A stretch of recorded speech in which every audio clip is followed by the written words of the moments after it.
Top 15 scary things you should never Google. Why do I feel like you all are gonna go to Google and search up some of the 15 things in this video? I feel like I'm not gonna do this. I'm not. Because I have a feeling there's gonna be some red flags in this video. Sup? No. Number 15. I said it. Hinter K-Fac.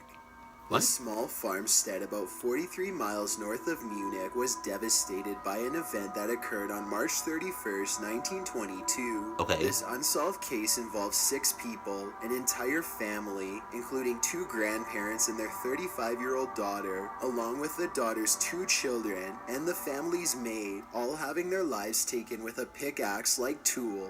Several days before this event occurred, Andreas, the grandfather of the farm, told his neighbors that he'd seen one-way footprints in the snow heading towards his farm from the forest. He also said that he'd found a newspaper he wasn't familiar with and had heard someone in the attic. The house keys had gone missing as well. Whatever occurred that day on the farm must have been a nightmare, one event that you won't be able to unsee if you should Google the event. Investigators believe that each member of the family was somehow lured into the barn. It was believed that none of the families in the farm had any Adidas. Just saying.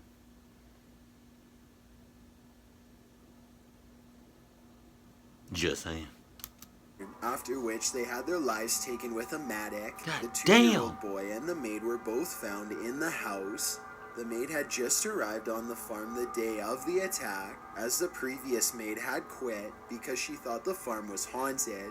The perpetrators are believed to have stayed in the home for several days after the events, as smoke was seen from the chimney by neighbors. It wasn't until the next week that the family was found, and after investigating, which brought forth over 100 suspects, the case has since gone cold. Don't Google it, or you'll feel even colder. Number 14. Okay. Cabin 28, another unsolved case that will keep you up at night. This one occurred in Keddie, California in 1981. 4 lives were taken in cabin 28 of the Keddie Resort. A mother, her son, her daughter, and a friend. The daughter was not found at the scene, but was recovered 3 years later in Camp 18 in 1984. One of the other daughters discovered the scene after returning to the cabin from a sleepover. The events were particularly vicious, and although more than 4,000 man-hours were spent trying to solve the case, it went cold. 2 suspects have since been considered, both of whom have since passed away. If you want to go to sleep tonight, don't look into this case, because it will have you jumping at every sound. Number 13. Andrei Romanovich Chiquito. What? You've heard of Jack the Ripper, but have you heard of the Rostov Ripper? If you haven't, don't Google him. The Rostov Ripper, also known as the Butcher of Rostov or the Red Ripper, was an active Soviet serial killer from 1978 to 1990. Yeah, that's a 12-year spree for which the evil individual, Andrei Romanovich Chiquito, eventually confessed to taking the lives of 52 people during this period, also confessing to doing bizarre things with the bodies like chewing off noses. Please do not Google the... Oh, not only is he like a serial killer, not only is he a serial killer, a killer, weird looking dude, he's also like a fucking psychopath.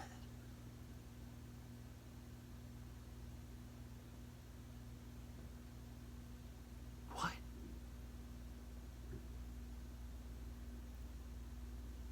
And 12 years? 12 years. 12 years. We're doing all this shit for 12 years? Okay.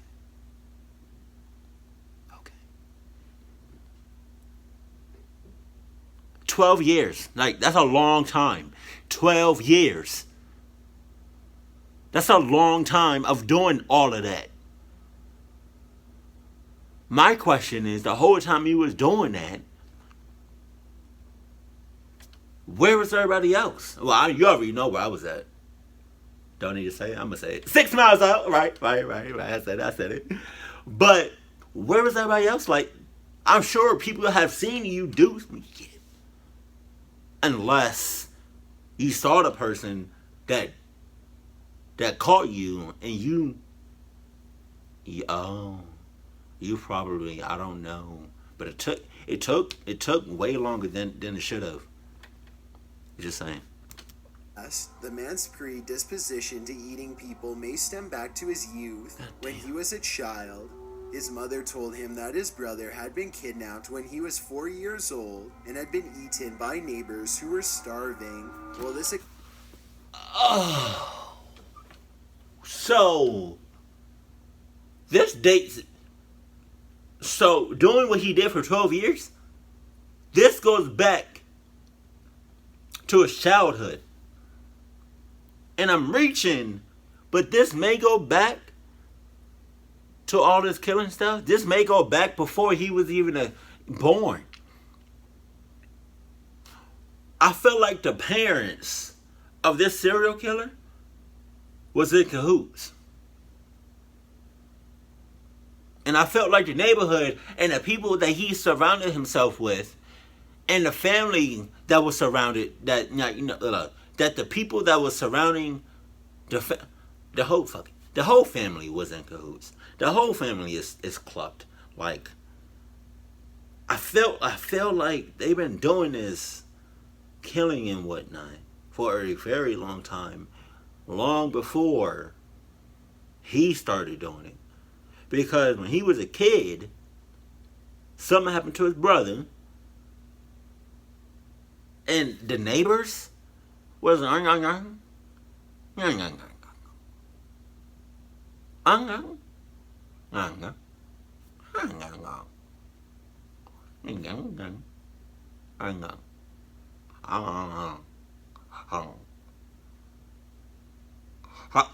oh shit. Pause on that whole, because I know a lot of y'all like to take things out of context. Relax. Pause. I know some of y'all may do that too. That's disturbing. But yeah, man, no. It goes back to when he was a child, and it goes back to his parents. It may even go back to his grandparents. I don't know. Has never been confirmed. These stories were not unusual for Soviet times. Yeah, what? When Chiquito was caught on a spree for the second time in 1990, he said during his confession that his victims were everywhere. Oh, that's another thing. That's a red flag right there. Red flag. His name is Chiquito. Who names their child Chiquito? You know what Chiquito means? Because I looked it up. I didn't. But somebody told me, and I'm lying. Chiquito means serial killer. That's what it means. Chiquito means serial killer. It probably doesn't. It probably means Satan or something. It means something bad. Because who names their child Chiquito? Look, I don't know if I'm going to look it up, but look it up and tell me what that means, like the real definition. Because I have a feeling that Chiquito, the name, means something different, like means something evil and like scary or like just, oh my goodness. Chiquito? Who names their child that? Do not need to look for them, he told investigators. Every step I took, they were there. Cue infinite chills. Number 12. Chills? The case of the lead masks. Chills. You should never Google the lead masks case unless you're looking for a real head scratcher. This case is unsolved and involves various events that resulted in the passings of Manuel Pereira de Cruz and Miguel Jose Viana, two Brazilian electronic technicians. Their bodies were recovered on August 20th, 1966, after a young man flying a kite discovered them on Vintum Hill in Rio de Janeiro. Each of the men were wearing a lead eye mask, a waterproof coat, and a formal suit. What the hell? Neither body showed signs of a struggle. An empty water bottle lay beside them, along with a bag of 2 wet towels and a notebook with cryptic messages written on it. Wow. One message read, 16:30, be at the specified location, 18:30, ingest capsules. After the effect, protect metals, await signal mask. In their final hours, witnesses noted that Miguel had appeared very nervous and was checking his watch regularly. When they were found, the autopsy showed that their internal organs were too decomposed for testing. Theories about what actually happened to the pair run the gamut from UFOs to foul play to some sort of cult group of scientific spiritualists. If you want to be Googling for hours on end, go ahead and delve into this case, but don't say I didn't warn you. Number 11, Farian Wardrip. Knowing that someone might take a life for no apparent reason makes you want to become a permanent shut-in. Farian Edward Wardrip is one of those serial killers who you wish you hadn't Googled. He was active in Texas in the mid-80s, where he began a spree that spanned 2 years. He took the lives of 5 women, all younger than 25 years old and small in size and stature. After taking his final life in 1986, Wardrip called and confessed to taking the life of Tina Kimbrough within 72 hours of doing it. This is kind of mean.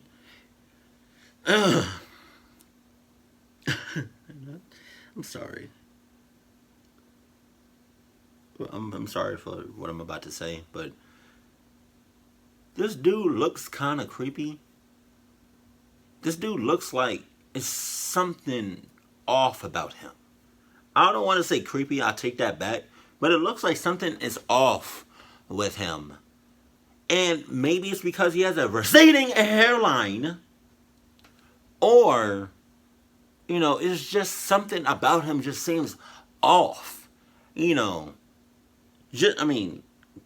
Granted, he did what he did, but like that aside, like let's say we're not gonna put what he did into him being like looking weird, like just not weird, but like him being off. I wouldn't. All right, the point I'm trying to make is, I wouldn't want him near me. And if he is, you best believe I'm going to keep my distance. It's something about him that's just off. And I can say that, I can say the same thing about myself, because when I take off my glasses, I look like a whole different person. Some people think, some people say I look like a creep. Watch, I'm going to take off. Glasses on. Hey, how y'all doing? Hey. Glasses off. Hey, how y'all doing? Hey, see? I look like 2 different people. Don't call me a black Superman, though. He was sentenced to 35 years in prison. Damn! After serving less than a third of that sentence, was released on parole in 1997 with the restriction of an ankle monitor. However, in 1999, 2 more lives were linked to Wardrip with new DNA evidence. Wardrip also confessed to a 3rd and 4th, and for all this, he was sentenced to lethal injection. Unless you want to be in a permanent state of paranoia, it's best to avoid reading more into this individual. Number 10. The Robinson family. This case involves the lives taken of Richard Robinson and his wife and 4 children in 1968. The upper-middle-class family from Michigan all had their lives taken during a vacation in their cottage on Lake Michigan. God damn. They weren't discovered for 27 days, which led to advanced decomposition. However, it was clear they'd all been shot, and both Richard and his wife had been struck with a hammer. Oh. The case went unsolved for more than a year. Woo. The investigation eventually led to an employee of Robinson's named Joseph Raymond Solaro III, who had been embezzling. Solaro knew he was about to be charged and arrested for his actions, So he took his own life on March 8th, 1973, leaving behind a note which said, "I am a liar, a cheat, a phony," along with a list of those he'd swindled in business. Hey, I have a question for anybody that knows anything about like the law enforcement or anything that what I'm about to say. So like, say somebody kills somebody, right? Or somebody kills, it's a massacre by one person. What happens to the person after they killed a whole lot of people all at once? And it's one person, but after they do that, they kill themselves. What happens? Does nothing happen? Does something happen to the family that's related or associated with the killer? Does something happen to the killer's family, or does nothing happen? Because you can't arrest him, you can't do anything. He's dead. So what happens to his family? Like, I don't know. Like, do they get locked up? Do they get in trouble? Or are they good? Like nothing happens to them. I just thought about that. Cause he did all he in this video, he did all of this and then he shot himself. So you can't arrest him. You can't do anything to him. Cause he's dead. So what do you do? While this may appear to be a confession, he also wrote a note to his mother saying he hadn't taken their lives and asking God to forgive him, but it appears the police clearly thought otherwise. Number 9, Dorothy Jane Scott. Dorothy? We all laugh when we say we're Facebook stalking someone. But stalking is not a laughing matter. Who's laughing? It can turn horrifying, as it did in the case of Dorothy Jane Scott in 1980. Scott had taken her 2 colleagues to the hospital after one suffered a spider bite. They were waiting for a prescription, and Scott ran outside to bring the car around. But as her car approached the entrance, it suddenly sped up and drove away. Her colleagues couldn't see inside the car due to the blinding headlights. They reported their friend missing a couple hours later, and it was later discovered that a man had been stalking her for months, even going so far as to make anonymous phone calls to her and threatening to cut her up into bits so no one will ever find her. When Scott was still missing in June of that year, a local newspaper published a story about her disappearance, and a man called in, claiming to have taken her life. Scott's mother also received phone calls over the span of 4 years from a man claiming the same. Finally, in 1984, some of Scott's remains were uncovered, but the case was never solved and should not be Googled. It remains one of the strangest unsolved events. Number 8, the BTK Strangler. Many have heard of the American serial killer known as the BTK Strangler, but when you unmask this person via Google, you'll become his next victim because his brutal slayings will haunt your dreams. Dennis Lynn Rader is the BTK unmasked. He came upon the Kansas scene in 1974, and over nearly 2 decades, took 10 lives, the last of which occurred in 1991. Apart from his sadistic treatment of his victims, I don't know what goes through people's head when they kill somebody. Do you understand that you only have one life to live? So why would you mess that up? To injure somebody and to hurt somebody, okay, I understand. But to actually kill somebody, that's crazy. I can't. That's. Wow, I'm low key getting emotional because there's other ways of hurting somebody and getting revenge, or just if you want to do it, if you want to hurt somebody just because, there's other ways instead of just killing somebody. You don't have to kill anyone. Like, what the fuck?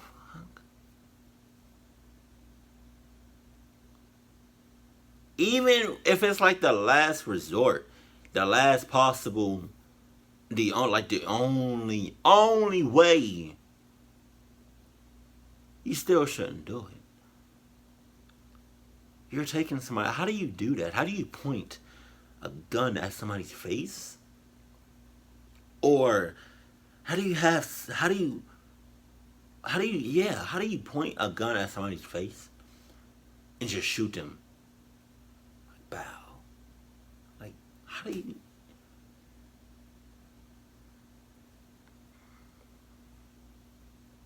You can say that they're messed up in the head. You can say they have nothing else to lose. You can say whatever you want to say.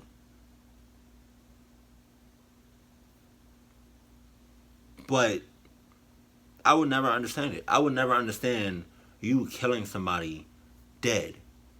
You shooting somebody dead. You beating somebody to death.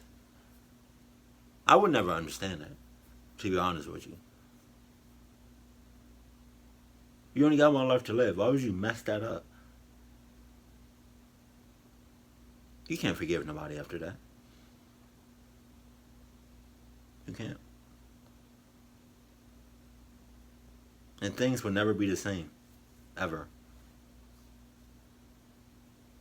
I'm not saying that's happened to me, or that has happened to somebody that I knew and cared about. No, it hasn't happened to me before. But I don't know. I don't understand that, and I don't think I ever will. But that's crazy.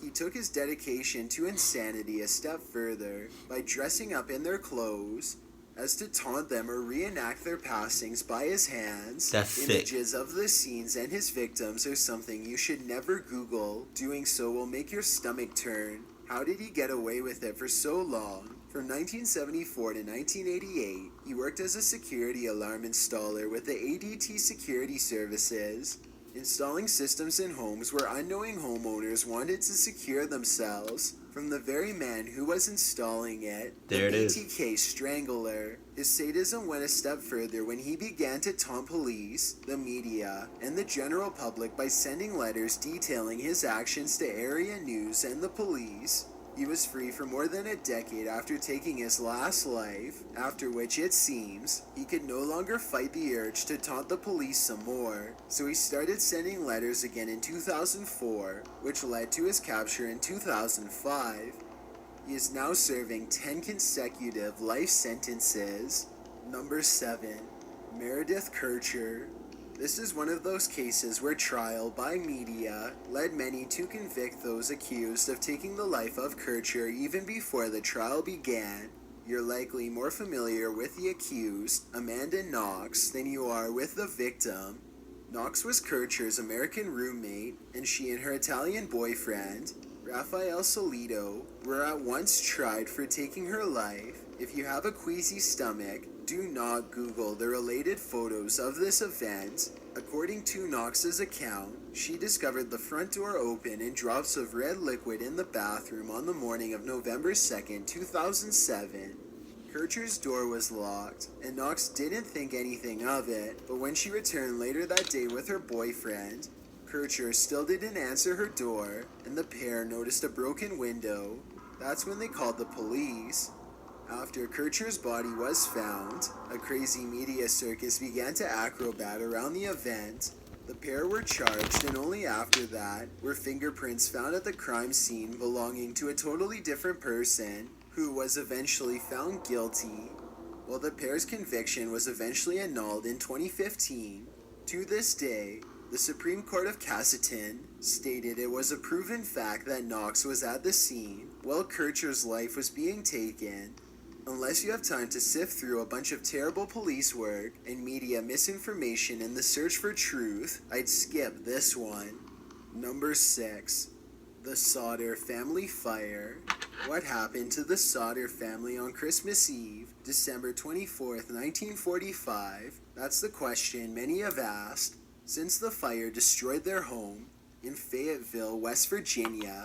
The Sauter family, led by George and Jenny, had 10 children, 9 of whom were living at home at the time of the fire. God damn! 4 of the children, along with George and Jenny, escaped the fire.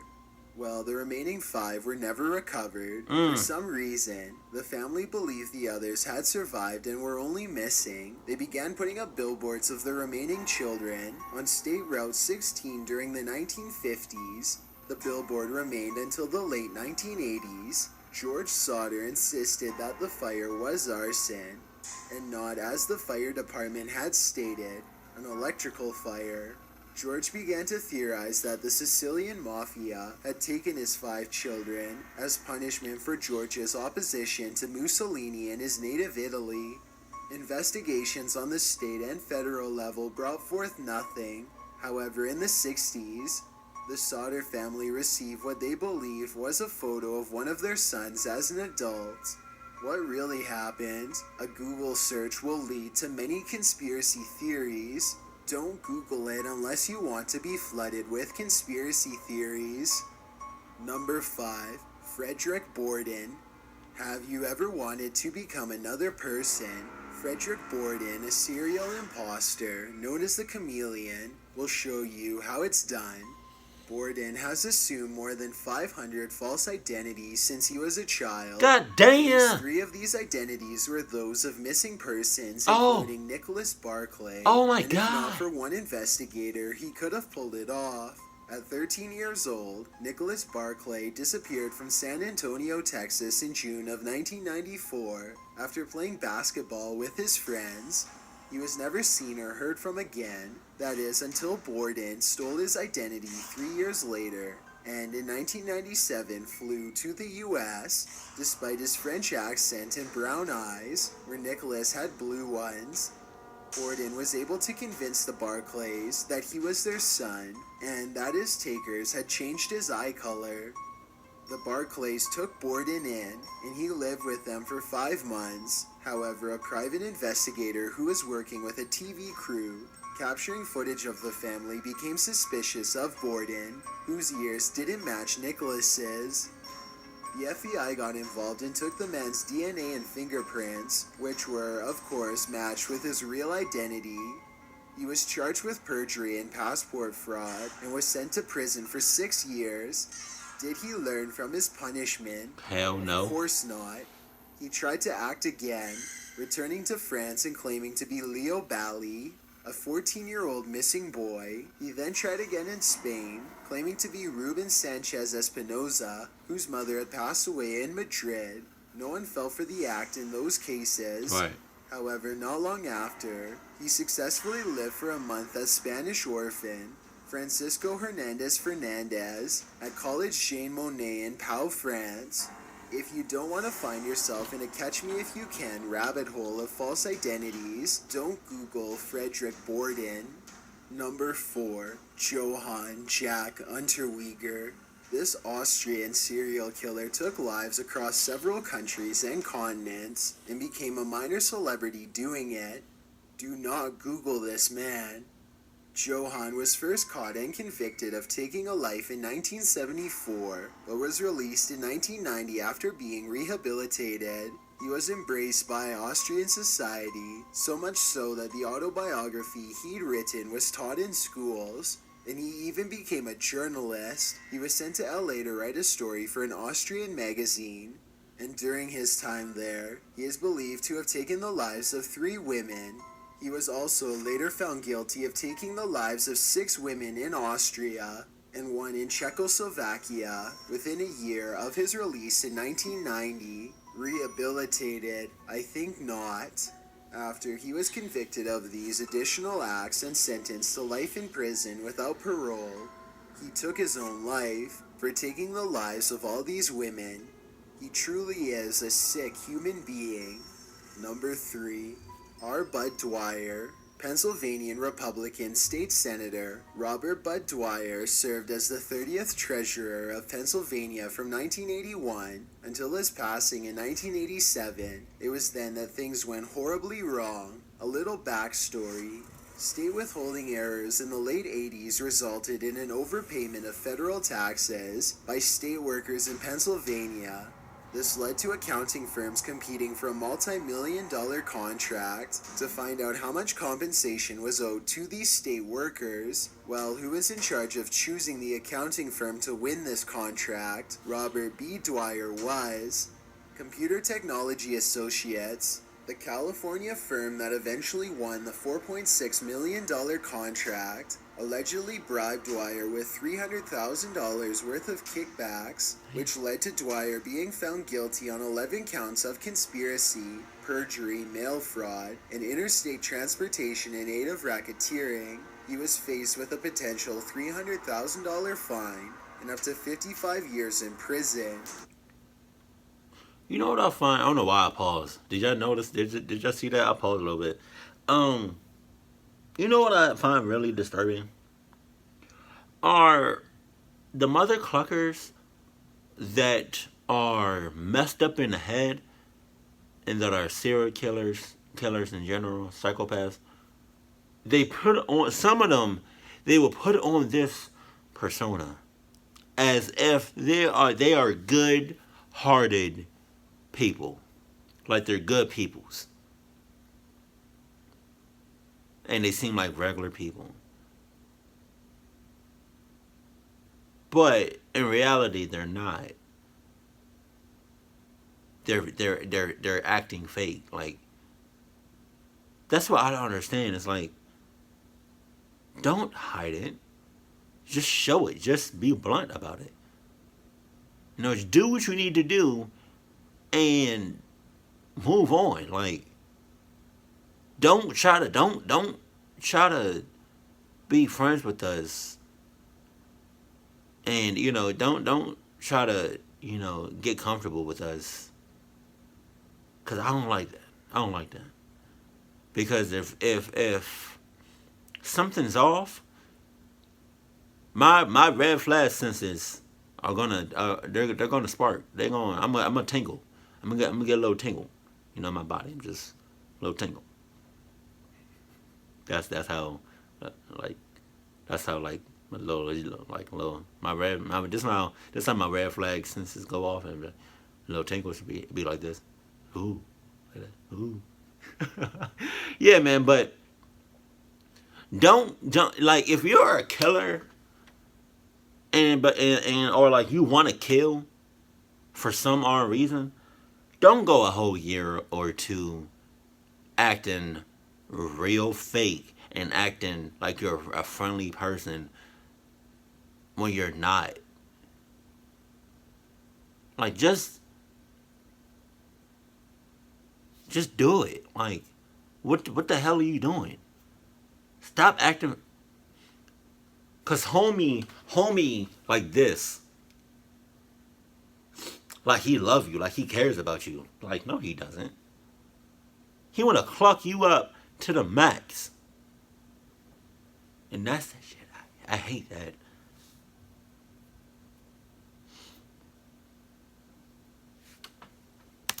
His sentencing was scheduled for January 23rd, 1987, but he would not live to see that day. Yes. After requesting and failing to receive the assurance of a presidential pardon, Dwyer told his press secretary to arrange a press conference for the day before his sentencing. Reporters expected to hear Dwyer announce his resignation the next morning, but instead the agitated Dwyer appeared before the press to claim his innocence and read a rambling 21-page text about the problems with the criminal justice system. What? After the 30-minute speech was over, he continued with the final page of his prepared remarks, and then said, "Please leave immediately if you have a weak stomach or mind, since I don't want to cause physical or mental distress." Then, after telling his family he loved them, he said, "Goodbye to you all on the count of 3. Please make sure that the sacrifice of my life is not in vain." He passed out some envelopes to be delivered to specific people, including his family, and then took out a blue Smith & Wesson revolver from a manila envelope, and that's when panic ensued. Some fled. Others pleaded that Dwyer put down the gun. But after a moment on I would've live hauled. television, Dwyer took his own life. I would have hauled If you have ass. any sense or respect, don't Google it. Remember, mental health resources are always available if you need someone to talk to. Number 2, the 4chan serial killer. 4chan is known for allowing users to post anonymously. In many cases, this can lead to bad things, very bad things. For instance, when a serial killer uses 4chan to brag about what he claims is his own work, in August of 2015, one user posted to the B-board, a board known for random postings. He wrote, "I have taken the lives of several women for pleasure. If you can guess a name of any of these women, I will upload their photo." He went on to dictate that no more than 10 guesses per post was allowed, and any names guessed after that would be ignored. He also said that he had disposable camera pics and Polaroids, and some pics before and after, making it into a game of sorts. He claimed that if readers guessed all the names, he'd reveal where he dumped a body in 1999. Then he said that, to get the ball rolling, he'd post one of his victims for free, since readers were unlikely to guess her name. Some 4chaners began calling the guy out, saying he was full of it and the timestamp was wrong, while others started guessing names. The first woman he posted was later identified as Shauna Maynard, who had her life taken in the late 90s in Vegas. Soon a name that was guessed was a match, so a new pic was posted. This started raising alarms. After that, this person posted again with more pictures. This is when users started to alert the FBI. The 4chan serial killer went on hiatus temporarily, but returned in September to post more photos, this time of a man.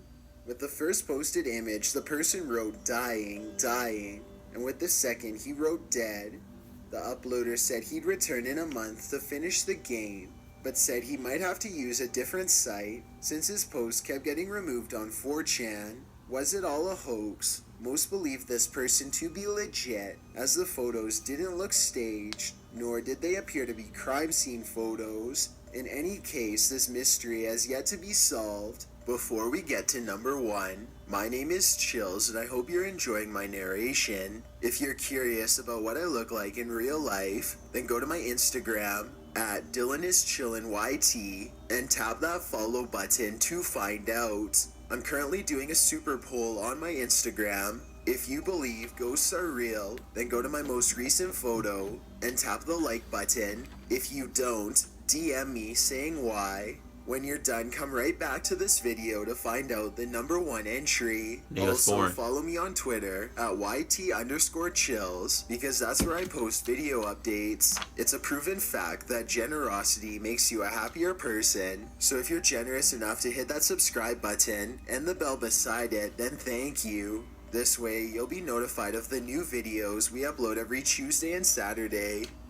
Number 1. Nikki Katsouris photographs.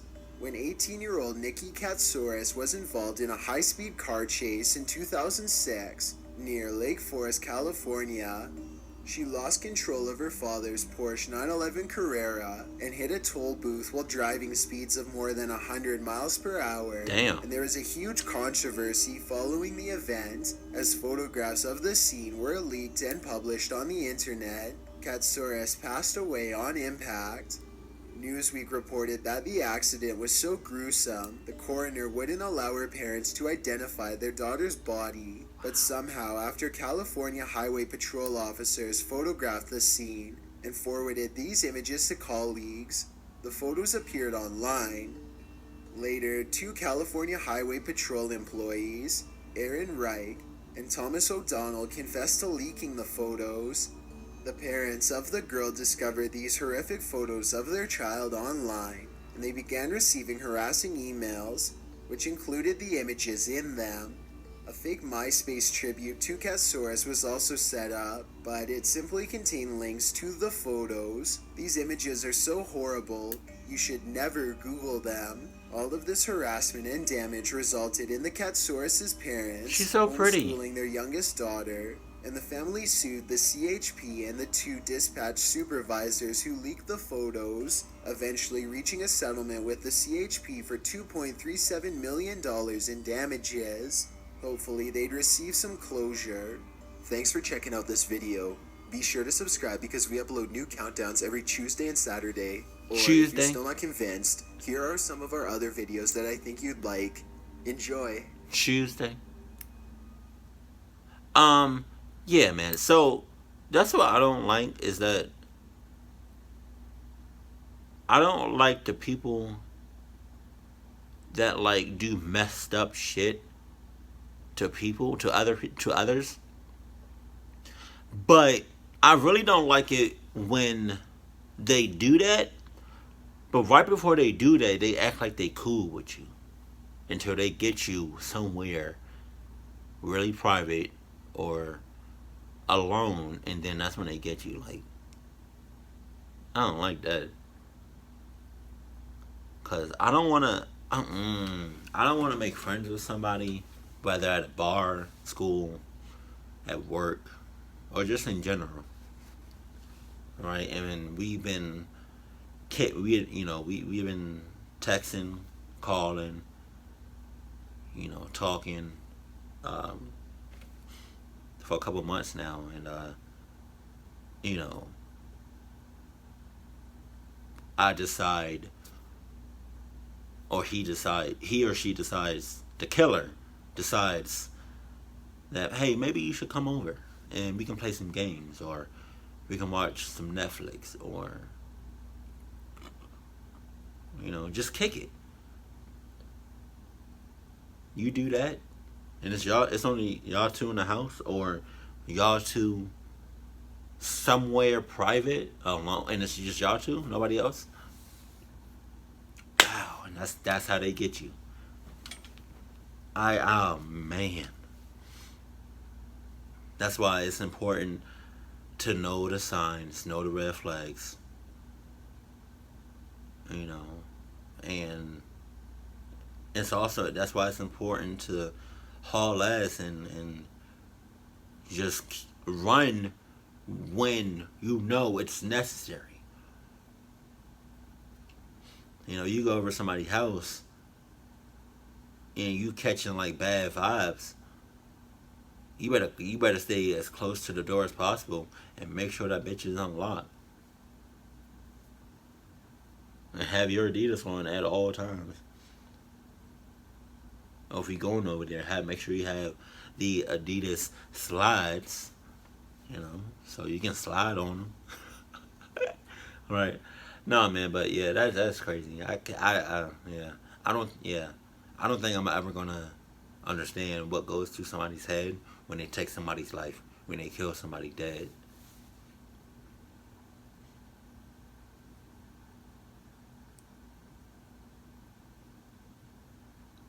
I don't even care, because my mentality is, even if you did, like the way I work, even if you did something really messed up,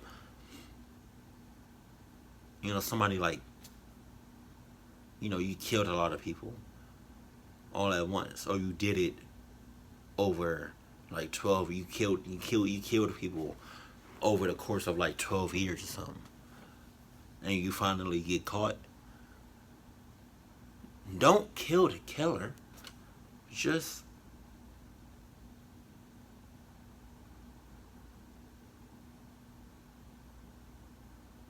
I mean, thank God we have like, prisons and stuff like that. But like, killing should just never be. It should never be the way. It should never be the option. I don't know, but that's just me. Yeah, that's all. It's just, but yeah, these, I'm definitely not gonna search these on Google or anywhere else, because there was red flags all over this video, and I'm not about to have no nightmares. I'm not about to have no dreams tonight or any other night. Sorry, I'm not doing that to myself. You can do that. You can go ahead and, if you want, search any of the 15 scariest things that you should never ever search on Google or anything. Just saying. But if that's what you want to do, then by all means, go right ahead and do it. But don't come back at me or Top 15s and say, hey, I searched this, now I'm having nightmares for days on end. I'm having nightmares all the time ever since I searched it. You should have said, don't search it. Really? It's in the title. He even said it. I'm even saying it. Don't search these things in Google or anywhere else. Just saying. I said it. Top 15s said it. It's in the title. It's in his title. It's everywhere. Just saying. But yeah, man, that's it. Let me know if there's any videos that you would like me to react to. Let me know that in the comment section below. But other than that, keep it cool, keep it classy, and I love you. Stay happy, my family.